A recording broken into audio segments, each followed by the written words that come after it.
Assalomu alaykum do'stlar. Bu galgi videomiz Upworkda o'z xizmatlaringizni tushuntirib bergan ingliz tilidagi videoni qo'yishingiz kerak bo'ladi profilingizga. Bu sizni profilingizni to'ldirganlik foizini ham anchagina ko'tarib beradi. Xo'p.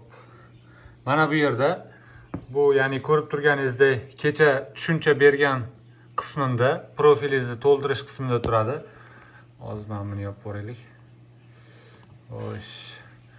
Mana bu video bunday videoni tayyorlab YouTube'ga yuklab turib va YouTube'ga yuklaganingizdan keyin link orqali ko'rsa bo'ladigan qilib qo'yishingiz kerak va linkini privat qilib Upwork profilingizga ulab qo'yishingiz kerak bo'ladi.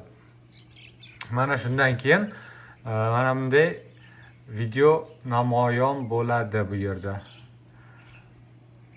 Ovozi chiqmaydi. Kompyuterim kolonkaga ulanmagan, shu sababli kamchilik uchun uzr so'rayman. Lekin qisman mana shunaqa tarzda video qilishingiz kerak yokida boshqacharoq o'zingiz o'tirib, o'zingizni yuzingiz tasvirlangan bo'lishi kerak videoda va mijoz sizda ko'rish kerak. Aynan mana shu videodagi o'zingizning mahoratlaringizni o'zingizdan jonli ravishda eshitsa, bu ishonchni yana ham oshiradi.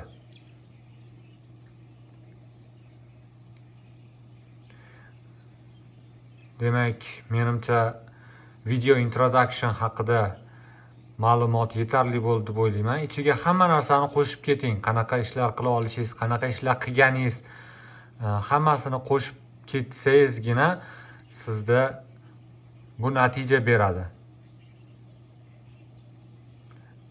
Xo'p, videomiz yakunlandi va bunday videoni, introduction videoni ko'pga cho'zib yubormang. Uzog'i 1,5 daqiqa, 2 daqiqa atrofida bo'lsa yetadi. Maksimal eng kaltasi bo'lsin, xo'p, 40 soniya atrofida.